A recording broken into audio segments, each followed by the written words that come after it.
نحمد نصلی علی رسول الکریم اما بعد فاعوذ باللہ من الشیطان الرجیم بسم اللہ الرحمن الرحیم۔ ہم سورہ رعد کی تفسیر کر رہے ہیں اور آیت نمبر 14 پہ پہنچے ہوئے ہیں، تو کرتے ہیں انشاءاللہ۔ اعوذ باللہ من الشیطان الرجیم بسم اللہ الرحمن الرحیم۔ لہ دعوت الحق والذین یدعون من دونه لا يستجیبون لهم بشیء الا کباسط کفیہ الی الماء لیبلغ فاہ وما هو ببالغہ وما دعاء الکافرین الا فی ضلال۔ برحق پکارنا صرف اسی کے لیے ہے، اور جن کو وہ اس کے سوا پکارتے ہیں وہ ان کی دعا کچھ بھی نہیں کرتے، اور جن کو وہ اس کے سوا پکارتے ہیں وہ ان کی دعا کچھ بھی قبول نہیں کرتے، یعنی کہ جو باطل معبود ہیں وہ دعائیں قبول نہیں کرتے مگر اس شخص کی طرح جو اپنی دونوں ہتھیلیاں پانی کی طرف پھیلانے والا ہے تاکہ وہ اس کے منہ تک پہنچ جائے، حالانکہ وہ اس تک ہرگز پہنچنے والا نہیں، اور نہیں ہے کافروں کا پکارنا مگر سراسر بے سود۔ دیکھیے، مخلوق جو ہے ہمیشہ خالق کو پکارتی ہے۔ کیوں پکارتی ہے؟ کیونکہ اس دنیا میں انسان کو ہر طرح سے وہ محفوظ ہے، نہ وہ مشکلات پریشانیوں سے آزاد ہے اور نہ ہی وہ ضرورت سے بے نیاز ہے۔ ہر انسان کی ضرورتیں ہوتی ہے، ہر انسان کے لیے کچھ اچھی چیزیں ہوتی ہیں، کچھ برے حالات ہوتے ہیں، کچھ پریشانیاں ہوتی ہیں، کچھ چیزوں سے خوف ہوتا ہے، تو انسان جو ہے مسلسل معبود کو پکارتا ہے، ٹھیک ہے۔ لیکن جو لوگ گمراہ ہو گئے، جن کو اصل معبود حقیقی تک وہ نہیں پہنچ پائے، تو پھر وہ دوسری ہستیوں کو معبود بنا لیتے ہیں اور ان سے مانگتے ہیں اپنی دعائیں، ان سے اپنے لیے حفاظت مانگتے ہیں۔ تو اللہ سبحانہ تعالیٰ فرما رہے ہیں کہ اصل دعا مانگنا صرف اللہ سے مانگنا ہے، کیونکہ اللہ سبحانہ تعالیٰ ہی خالق کائنات ہے، ہر چیز اسی کی ملکیت ہے، اور وہ جو چاہے وہ کر سکتا ہے اپنے مخلوق میں، پورا تصرف اس کو حاصل ہے۔ اگر جو لوگ اللہ کو چھوڑ کے جب وہ کسی اور کو پکارتے ہیں تو ان کے پکارنے کی مثال اللہ تعالیٰ نے کیسے سمجھائی ہے، ایک مثال سے ہمیں بات سمجھائی ہے۔ اور دیکھیں یہاں جو لہو دعوت الحق، اگر ہم اس جملے پر غور کریں، دعوت الحق سچی دعوت، سچا پکارنا، یعنی برحق پکارنا، یہ مطلب ہے اس کا۔ لیکن یہاں لہو کو پہلے لایا گیا ہے تو صرف اسی کے لیے ہے برحق پکارنا، صرف اللہ کو پکارنا ہی حق ہے، یہ مطلب ہے لہو دعوت الحق کا، ٹھیک ہے۔ تو جس طرح ہم سورہ فاتحہ میں پڑھتے ہیں ایاک نعبدو، صرف اسی کو ہم عبادت کرتے ہیں، صرف اسی کی ہم عبادت کرتے ہیں، تو یہاں بھی حصر پیدا کیا گیا ہے کہ صرف اور صرف پکارنا، یعنی دعا مانگنا، انسان کو اپنی حاجت مانگنا، یہ سب صرف حق کب ہے؟ جب اللہ ہی سے کی جائے، ٹھیک ہے۔ یہاں پر تمام دوسرے باطل جو بھی معبود بنا دیے جاتے ہیں، لوگ بنا لیتے ہیں، اس سے دعا مانگنے کی نفی ہے کہ ان باقی کسی سے دعا مانگنا ایسے ہی ہے جیسے اللہ تعالیٰ نے مثال دی کہ ایک انسان پیاسا ہے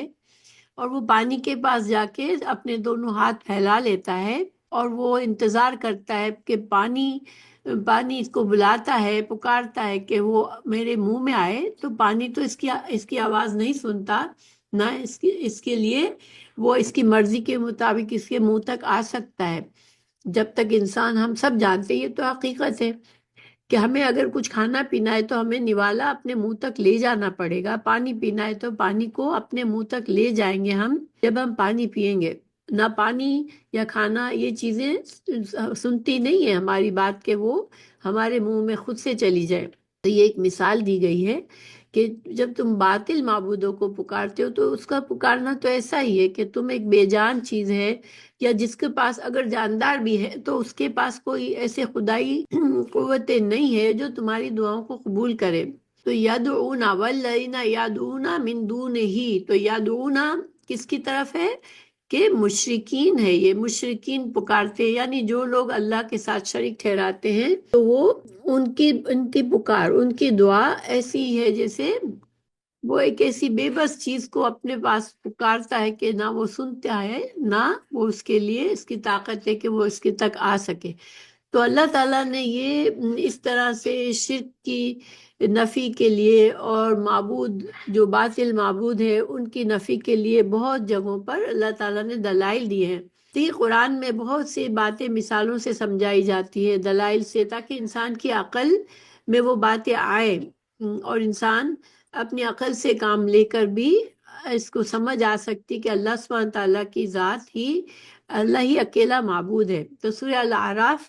191 سے لے کر 198 میں اللہ تعالیٰ نے کیا فرمایا؟ ایشرکون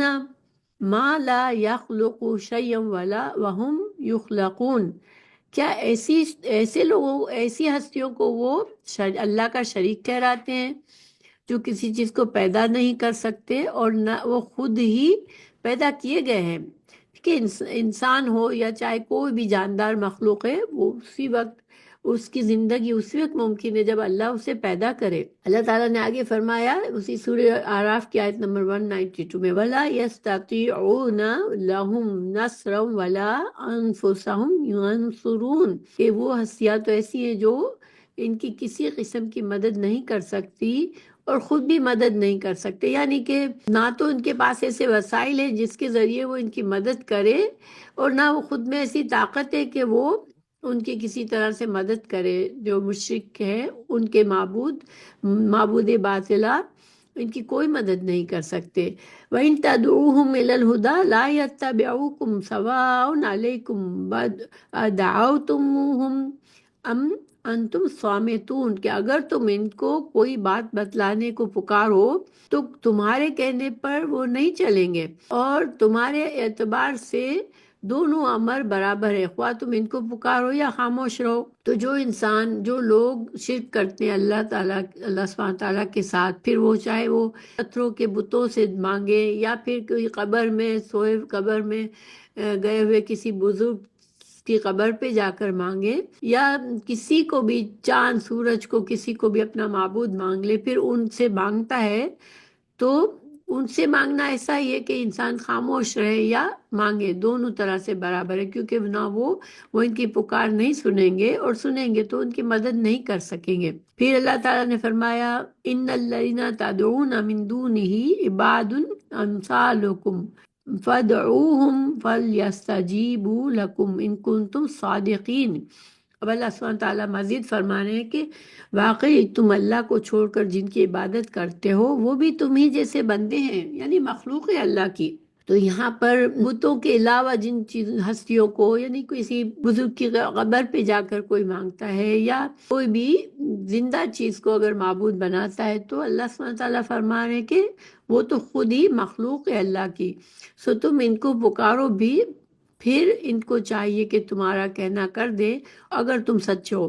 اللہ تعالیٰ انسان کی عقل کو جھنجھوڑ رہا ہے کہ تم ایسی ہستیوں کو پکارتے ہو، کبھی تم نے دیکھا کہ وہ تمہاری کسی بات کا جواب دیتے ہیں؟ اگر تم سچے ہو کہ ہاں یہی ہمارے معبود ہیں، تو پھر وہ ان سے جواب حاصل کرو، تم ان کو پکارو جا کے، اور ان کو یہ ثابت کرنے دو کہ ہاں واقعی وہ اس قابل ہے کہ تم ان کو پکارو۔ الہم ارجل یمشون بہا ام لہم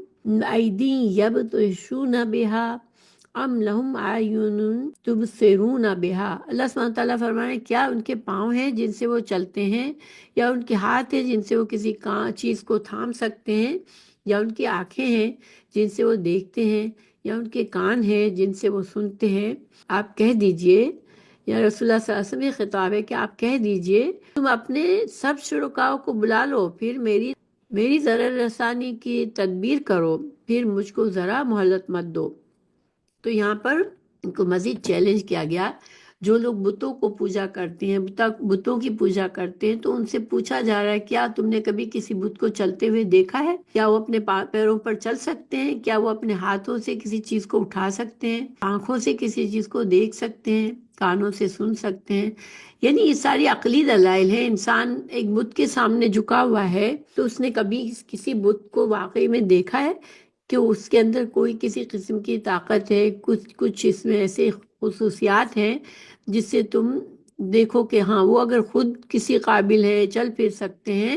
سن سکتے ہیں، دیکھ سکتے ہیں، تو پھر شاید امید ہے کہ وہ تمہاری پکار کو سن کر تمہارے لیے کچھ کر دے۔ پھر رسول اللہ صلی اللہ علیہ وسلم سے فرمایا گیا کہ ان کو چیلنج کرو کہ تم اگر واقعی میں تم جو ہو ان معبودوں کو معبود سمجھتے ہو، معبود باطلہ کو، تو پھر جاؤ تم سارے جتنے بھی قسم کے تمہارے معبود ہیں ان سب کو اکٹھا کرو اور پھر میرے لیے کوئی تدبیر کرو، مجھے نقصان پہنچانے کی تدبیر کرو، اور تم مجھے بالکل بھی کہیں سے بھی ڈھیل مت دو، اور پھر دیکھو کہ یہ مجھے نقصان پہنچا سکتے ہیں یا نہیں۔ یہ سب کے سب عقلی دلائل ہیں۔ تو اللہ سبحانہ تعالیٰ نے یہ زیادہ تر یہ باتیں کیوں فرمائی ہے کہ وہ سن نہیں سکتے، وہ دیکھ نہیں سکتے، وہ تمہارے لیے کچھ کر نہیں سکتے؟ کیونکہ دیکھیے دنیا میں انسان کو مسلسل ضرورت ہوتی ہے، یہ دنیا جو ہے اس پہ بہت سی مشکلات ہیں ہمارے لیے، بہت سی تکلیفیں ہیں، بہت سی پریشانیاں ہیں، بہت سی آفتیں آ جاتی ہیں، بہت سے حادثات اور بیماریاں آ جاتی ہیں، انسان کو موت آ جاتی ہے، انسان کا مال چھن جاتا ہے، انسان کو مال کی ضرورت ہوتی ہے۔ تو یہ ساری چیزیں انسان کے لیے زندگی پیدا ہوتا ہے جب انسان تو اس کے ساتھ یہ ساری چیزیں لگی ہوئی ہیں، اس کو مسلسل کسی ایسی ہستی کی مدد چاہیے ہوتی ہے جو اس کی یہ ساری چیزیں اس کے لیے آسانی کر دے، اس کی حفاظت بھی کرے، اس کی ضروریات بھی پوری کرے، اور اس کی جو مشکلات تکلیفیں ہیں بیماریاں ہیں ان کو بھی دور کرے۔ تو اسی وجہ سے جو لوگ برحق اللہ کو، اللہ کی ذات سے کا انکار کرتے ہیں، تو پھر ان کو ضرورت ہوتی ہے کہ وہ کسی اور کو معبود بنائے، کیونکہ ان کو ایٹ لیسٹ ذہنی طور پر اپنے ایک سکون چاہیے ہوتا ہے، ایک طرح سے ان کو یہ سہارا چاہیے ہوتا ہے، یہ ایک امید چاہیے ہوتی ہے کہ کوئی ہے جو ہماری مدد کرے گا، تو پھر یہ اپنے باطل معبود بنا لیتے ہیں۔ اور جو لوگ اس کو پروموٹ کرتے ہیں، کوئی جیسے جو پیشوا ہوتے ہیں، ایسے باطل مذہب کے جو پیشوا ہوتے ہیں، وہ عام لوگوں کی کمزوری سے فائدہ اٹھاتے ہیں اور وہ ان کو جھوٹی امیدیں دلاتے ہیں اور خود ان سے فائدے حاصل کرتے ہیں۔ تو اللہ تعالیٰ کو کیوں نہیں انسان پھر مان لیتا؟ جب اس کو معبود ہی چاہیے ہے تو پھر اللہ جو برحق معبود ہے اس کو کیوں نہیں مانتا؟ کیونکہ اللہ کو خالق تو تقریباً سبھی انسان مانتے ہیں، اللہ یہ کہ کچھ لوگ اس کے بھی انکاری ہیں کہ کوئی الہ ہے ہی نہیں۔ زیادہ تر انسان چاہے وہ شرک میں مبتلا ہو لیکن وہ خالق کو مانتے ہیں کہ ہاں اللہ تعالیٰ ہی خالق ہے۔ تو پھر سچے خالق کو، سچے معبود کو کیوں نہیں مانتے؟ کیونکہ وہ اپنی منمانی چاہتے ہوتے ہیں زندگی میں، وہ نہیں چاہ رہے ہوتے کہ وہ اللہ کی بتائے ہوئے سیدھے راستے پر چل کے اپنے آپ کو کسی کا پابند کرے، کسی چیز کا۔ وہ دنیا میں اپنی خواہشات کے مطابق جینا چاہتے ہیں، لیکن ساتھ ہی ساتھ ان کے اندر کمزوری بھی ہوتی ہے کہ ان کو کوئی سہارا بھی چاہیے ہوتا ہے، کوئی امید بھی چاہیے ہوتی ہے تاکہ ان کے مشکل وقت میں ان کو کام آئے۔ تو سورہ سبا میں ہے آیت 22 میں اللہ تعالیٰ نے فرمایا کہہ دیجئے کہ اللہ کے سوا جن جن کو تمہیں گمان ہے سب کو پکار لو، نہ اس میں سے کسی کو آسمانوں اور زمینوں میں سے ایک ذرے کا اختیار ہے، نہ ان کا ان میں کوئی حصہ ہے، نہ ان میں سے کوئی اللہ کا مددگار ہے۔ اس کا مطلب کیا ہے کہ تم جن چیزوں کا زعم کرتے ہیں، یعنی کہ جن جن کو تم معبود گمان کرتے ہو ان سب کو پکار لو، تمہیں ان کے پکارنے سے تمہیں کوئی فائدہ نہیں ہوگا، کیونکہ انہیں نہ خیر پر کوئی اختیار ہے نہ شر پر۔ وہ نہ تمہارے لیے کوئی برائی دور کر کے تمہارے لیے کچھ اچھا کر دیں گے، تمہاری پریشانی دور کر سکتے ہیں، نہ وہ تم کو کوئی نقصان پہنچا سکتے ہیں، نہ کسی کو فائدہ پہنچانے کی قدرت ہے، نہ نقصان سے بچانے کی۔ تو آسمان اور زمین کے اندر سے مطلب کیا ہے؟ دیکھیں معبود تو کوئی کائنات میں کہیں بھی نہیں ہے، لیکن صرف آسمان اور زمین کا یہاں ذکر فرمایا اللہ تعالیٰ نے کہ آسمان اور زمین میں کسی کو ذرا کا بھی اختیار نہیں ہے۔ تو یہ ہماری سمجھ کے لیے، کیونکہ ہمیں جو واسطہ پڑتا ہے اس دنیا میں آسمان اور زمین کے درمیان کی ہر چیز کا ہمارے ذہن میں ایک اندازہ ہے۔ آسمان اور زمین کے باہر کیا چیزیں ہیں، اللہ تعالیٰ کی کائنات کتنی بڑی ہے اور اس میں کیا کیا ہے، وہ ایک عام انسان اس کے بارے میں نہیں سمجھ سکتا۔ تو اس وجہ سے اللہ تعالیٰ نے فرمایا کہ جتنی تمہاری وسعت تم کو نظر آ رہی ہے، آسمان اور زمین کے درمیان کی جتنی وسعت نظر آ رہی ہے اس میں سے کسی کو ڈھونڈ کے لاؤ کہ جو تمہیں فائدہ پہنچا سکے یا نقصان دے سکے۔ تو کسی معاملے میں اللہ کی مدد کرتا ہو یا کسی ایسے ہستی کو لے آؤ جو کہ اللہ تعالیٰ کے ساتھ شریک ہے کسی کام میں، اللہ سبحانہ تعالیٰ چاند سورج ستارے ہر چیز کا مالک ہے، سب اپنے راستے میں جس مقصد کے لیے اللہ نے انہیں پیدا کیا ہے وہ کرتے رہتے ہیں۔ اللہ تعالیٰ کی اس کائنات میں کوئی بھی ایسا نہیں ہے جس نے اللہ کی مدد کی ہو کچھ کرنے میں یا کچھ بنانے میں۔ اللہ تعالیٰ یہ ہر چیز کا خالق خود ہی ہے، ہر چیز اللہ سبحانہ تعالیٰ ہی کے اختیار میں ہے۔ پھر سورہ فاطر کی آیت نمبر 13 اور 14 میں اللہ تعالیٰ نے ایک اور مثال دی بندوں کو سمجھانے کے لیے۔ اللہ تعالیٰ وہ ذات ہے جو رات کو دن میں اور دن کو رات میں داخل کرتا ہے۔ دیکھیے رات اور دن کا آنے کا بھی کئی جگہ دنیا میں یعنی قرآن و حدیث میں کئی جگہ سمجھایا گیا ہے کہ رات اور دن کا ایک دوسرے کے بعد آنا یہ بھی اللہ تعالیٰ کی بہت بڑی نشانی ہے، اور اس میں انسانوں کے لیے کتنا فائدہ ہے۔ دیکھیے اگر کبھی رات ہی نہ ہو تو انسان کیا کرے، انسان کو تو کمزور ہے، اس کو آرام کی ضرورت ہوتی ہے، تو سارے دن کے بعد رات کی ضرورت ہوتی ہے اسے، اور اسی طرح رات کے بعد دن کی ضرورت ہوتی ہے۔ تو یہ اللہ ہی ہے جو رات اور دن کو لاتا ہے، اور یہ نہیں ہے کہ کبھی 2-3 دن تک رات ہی رات چلتی رہی، کبھی 2-3 دن تک سورج نکلا ہی نہیں اور اندھیرا ہی اندھیرا ہے، ایسا نہیں ہوتا۔ یعنی کہ ہر چیز کا قادر اللہ ہی ہے، اللہ ہی نے ان کو اس کام پہ لگایا ہے، اور وہ اللہ کی فرما برداری کے ساتھ چلتے رہتے ہیں۔ ہاں اللہ تعالیٰ چاہے تو کبھی ایسا وقت ہو جائے کہ کسی جگہ پر کوئی ایسا طوفانی ماحول ہو جائے کہ سورج کی روشنی انسانوں کو نہ ملے، مگر یہ اللہ کے اوپر ہے۔ سورج تو اپنے وقت سے نکلتا ہے لیکن کبھی بادلوں میں چھپ جاتا ہے، کبھی اندھیرا ہو جاتا ہے دن میں بھی، لیکن یہ سب اللہ کی قدرت ہے۔ اللہ ہی تم سب کو پالنے والا ہے اور اسی کی سلطنت ہے۔ جنہیں تم اس کے سوا پکار رہے ہو وہ تو کھجور کی گٹلی کے چھلکے کے بھی مالک نہیں۔ دیکھیے خالق ہونا آج تک اتنے دنیا کب سے قائم ہے، اور سائنس نے کتنی ترقی کر لی، مگر آج تک کسی نے کوئی زندہ چیز نہیں بنائی، اور نہ ہی کسی نے اپنی موت کو روک سکا ہے۔ کوئی انسان بہت سارا اس کے پاس مال ہو، دنیا بھر کی دولت ہو، اگر وہ انسان اپنی دولت سے اپنی زندگی نہیں خرید سکتا، کیونکہ مالک اللہ ہے، اور اللہ ہی کی مرضی سے پیدائش بھی ہے مخلوق کی، اور مخلوق کا اس دنیا سے فنا ہونا بھی ہے۔ تو کھجور کی اللہ تعالیٰ نے یہاں ایک مثال دی، کھجور کی گٹلی کے چھلکے، یعنی کھجور کو اگر ہم دیکھیں کھول کر تو اس کے اندر جو گٹلی ہوتی ہے اس کے اوپر گرد ایک باریک سی جھلی ہوتی ہے۔ اللہ تعالیٰ نے فرمایا کوئی اتنا بھی یعنی ایک کمتر چیز مثال دی کہ ایک حقیر سی چیز بھی انسان نہیں پیدا کر سکتا۔ پھر اللہ تعالیٰ نے دوبارہ فرمایا کہ اگر تم سورہ فاطر کی ہی آیت نمبر 14 میں کہ اگر تم انہیں پکارو تو وہ تمہاری پکار سنتے ہی نہیں، اور اگر بالفرض سن بھی لے تو فریاد رسی نہیں کرتے، یعنی تمہاری پکار ان تک پہنچ بھی جائے تب بھی وہ تمہاری جو چیز تمہیں چاہیے، تم ان سے جو مانگ رہے وہ تمہیں نہیں دے سکتے، بلکہ قیامت کے دن تمہارے اس شرک کا صاف انکار کر جائیں گے کہ آپ کو کوئی بھی حق تعالیٰ جیسا خبردار خبریں نہ دے گا۔ یعنی دیکھیں یہاں اس سے ہمیں پتہ چلتا ہے کہ جو لوگ قبر کے جا کر قبروں کے پاس جا کر اپنے لیے دعائیں مانگتے ہیں، یا فرشتوں سے مانگتے ہیں، یا کوئی بھی کسی بھی مخلوق سے کسی زندہ سے مانگتے ہیں، دیکھیے جیسے حضرت عیسیٰ علیہ السلام کو اللہ کا بیٹا بنا دیا انہوں نے، تو ایسی ہستیاں جو خود زندہ ہیں تو وہ قیامت کے دن انکار کر دیں گی کہ تم ہماری عبادت نہیں کرتے تھے، اور ہمیں تو تم ہماری عبادت، ہمیں معبود تم نے ہمیں مانا تو ہمیں تو پتہ بھی نہیں ہے، تم جھوٹ بولتے ہو۔ یعنی وہ جن کو معبود سمجھ کر ساری زندگی گزاری وہ جھٹلا دیں گے کہ تم نے تو ہماری عبادت کی ہی نہیں ہے، تم نے تو جو چاہا اپنے لیے چاہا۔ اور انسان معبود بناتا بھی اسی لیے کہ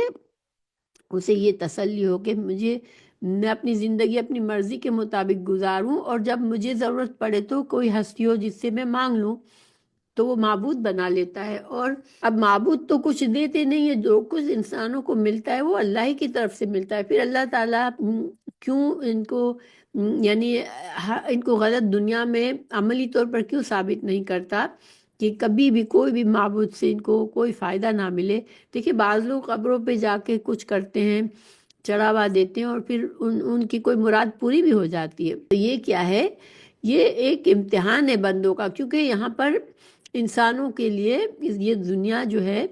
انسانوں کے لیے امتحان کی جگہ ہے. اگر وہ شرک ہی چاہتے ہیں، اگر وہ اللہ سے دور ہی جانا چاہتے ہیں، دوسروں سے مانگنا چاہتے ہیں، تو اللہ تعالیٰ پھر ان کو اسی میں مصروف رہنے دیتا ہے، اسی میں وہ خوش ہوتے ہیں کہ ہاں ہم گئے اور ہمیں کچھ مل گیا، مگر دینے والا صرف اللہ ہی ہے. تو ہمارا سبق پورا ہوا.